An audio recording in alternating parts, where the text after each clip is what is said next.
पर जो गांव है कसारी मसारी और जो चकिया इलाका है, यहाँ के लोगों के जो इस्लामिक हैं, जो इस्लाम को मानने वाले हैं, उनके यहाँ पर परिजनों के शव यहाँ पर दफनाए जाते हैं। और यही कब्रिस्तान अतीक अहमद का भी पुश्तैनी कब्रिस्तान है। वो जगह अलॉट है यहाँ पर जहाँ पर अतीक अहमद के पिता हाजी फिरोज अहमद, माँ की कब्र, उसके बगल में माँ की कब्र है और इसके साथ साथ बेटे असद की यहाँ पर कब्र बनाई गई, जो कि वांटेड था और उमेश बाल शूट आउट केस में 5 लाख का इनाम था।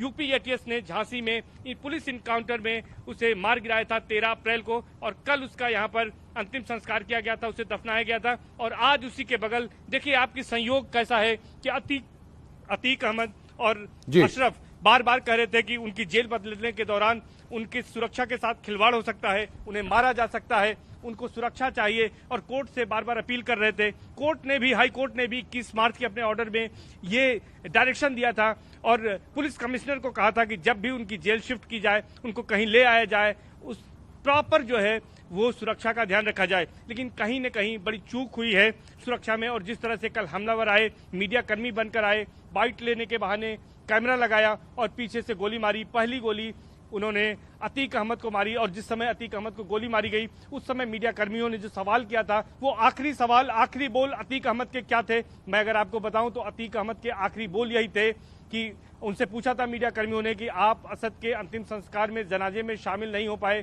तो अतीक अहमद ने कहा था कि पुलिस वाले नहीं ले गए तो मैं कैसे जाता।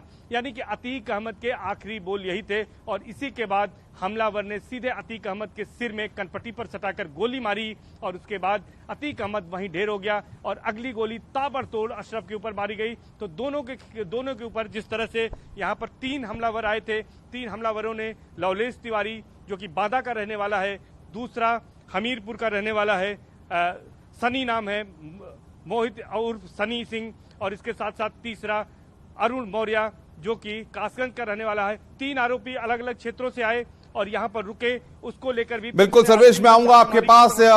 सर्वेश आप बने रहे हैं, संदीप के पास कुछ अपडेट है। संदीप बताइए, तस्वीरें तो हम लगातार दिखा रहे हैं, क्या अपडेट आपके पास?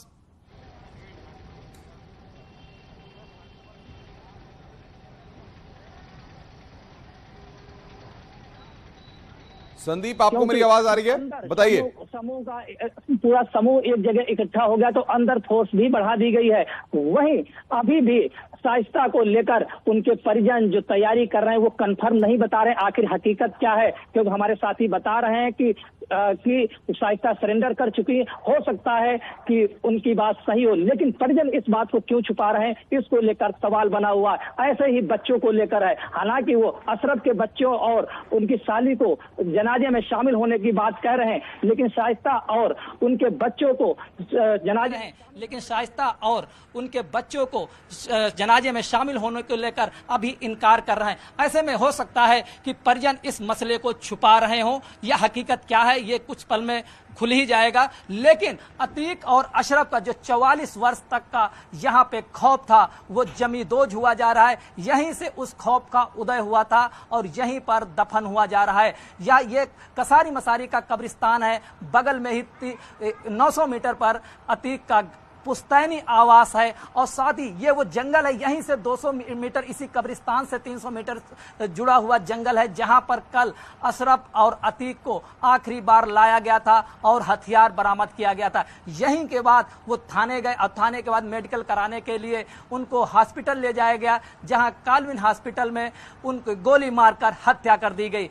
यानी कि उनके जीवित रहते इसी क्षेत्र में उनकी आखिरी यात्रा रही, और मौत के समय में दोनों शव यहीं दफन किए जा रहे हैं। बगल में उनके पिता का कब्र बनी हो, और माता की बनी हो, नानी की बनी, साथ ही बेटे की भी कल कब्र बनाई गई है। यानी कि एक ही परिवार की अब 3 कब्र एक ही पास हो गई हैं। आप देख सकते हैं ये विजुअल हैं, शाम का समय हो चुका है और लोगों की भीड़ जुटी हुई है। करीब 70 से 80 लोग हैं जनाजे में जो शामिल हुए। फतिया पड़ी जा रही, इसके बाद सुपुर्दे खाक किया जाएगा। बिल्कुल बिल्कुल संदीप आप बने रहिए, हमारे साथ सर्वेश भी लगातार बने हुए हैं। सर्वेश, बताया जा रहा है कि अशरफ की बेटियां, अतीक के दोनों नाबालिग बेटे भी वहां पर मौजूद हैं। प्रशासनिक तौर पर क्या इसकी पुष्टि अभी तक हो पा रही है?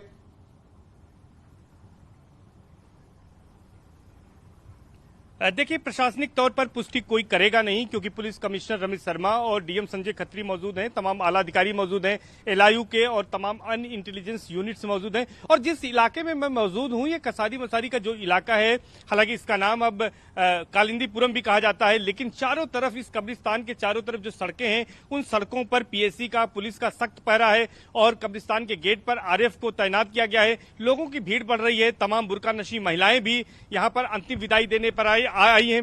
तमाम महिलाओं के मन में गुस्सा भी है, तमाम तरह की बातें भी कही जा रही हैं कि मार दिया गया और सुरक्षा नहीं मुहैया करा पाई पुलिस, तो तमाम तरह की बातें।